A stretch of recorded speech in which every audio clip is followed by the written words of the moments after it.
Hi friends, இன்றைக்கி நம்ம என்ன ரெசிபி பார்க்க போகிறோன்னா பால்வாடி சத்து மாவை வச்சு ஒரு கேக் ரெசிபி தான் பார்க்க போகிறோம். வாங்க எப்படி செய்கிறதுன்னு பார்க்கலாம். ஃபஸ்ட்டு மாவை நல்லா சல்லடையில் சளிச்சு எடுத்துக்கலாம். அப்போ தான் அந்த திரியாக இல்லாமல் கேக் செய்யும் போது நல்லா சாஃப்டாக வரும். நல்லா சல்லடிச்சு எடுத்து ஒரு மிக்ஸி ஜாரில் அந்த மாவை மாற்றிட்டு 2 முட்டை, 2 ஏலக்காய், 3 ஸ்பூன் சர்க்கரை, கொஞ்சமாக பேக்கிங் சோடா, அப்புறம் வாசம் இல்லாத ரீஃபண்ட் ஆயில் சேர்த்துக்கோங்க. அப்புறம் பால் 1 டம்ளர் சேர்த்து நல்லா மிக்சியில் மைய அரைச்சிக்கணும். இந்த மாதிரி நல்லா பேட்டராக வந்துடும். நம்ம எந்த தின்னில் கேக் செய்கிறோமோ அந்த பாத்திரத்தில் ஆயில் தடவிட்டு நம்ம கோதுமை மாவு இல்லை மைதா மாவு எது இருக்கோ அதை போட்டு நல்லா இது பண்ணிக்கலாம்.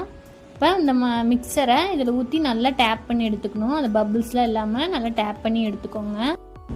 நம்ம குக்கரை 10 நிமிஷம் ஃப்ரீ ஹீட் பண்ணிவிட்டு இந்த கேக் பேட்டரை வச்சு 1/4 மணி நேரம் கேக் வேகணும். வெந்ததுக்கப்புறம் நம்ம வேணுங்கிற செரி பழம், முந்திரி போட்டு திருப்பி உங்களுக்கு என்ன நட்ஸ் வேணுமோ அந்த நட்ஸையும் சேர்த்துக்கலாம். நட்ஸை போட்டுட்டு திருப்பி 3/4 நிமிஷம் வேக வைக்கணும்.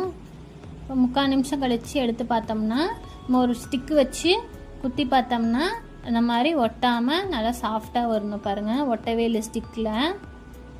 இப்போ கேக் ரெடி ஆயிடுச்சு. இது 1/2 மணி நேரம் நல்லா ஆறணும்.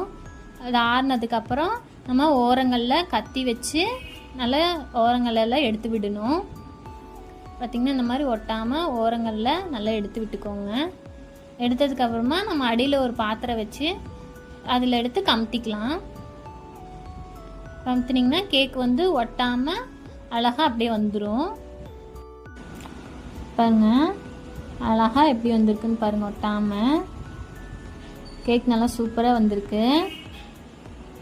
இப்போ நம்ம கட் பண்ணி எப்படி இருக்குன்னு டேஸ்ட் பண்ணி பார்க்கலாம்.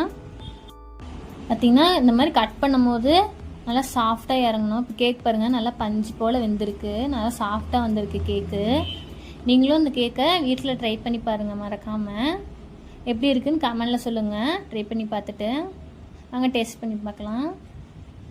பார்த்திங்கன்னா கேக் ரொம்ப சூப்பராக வந்திருக்கு.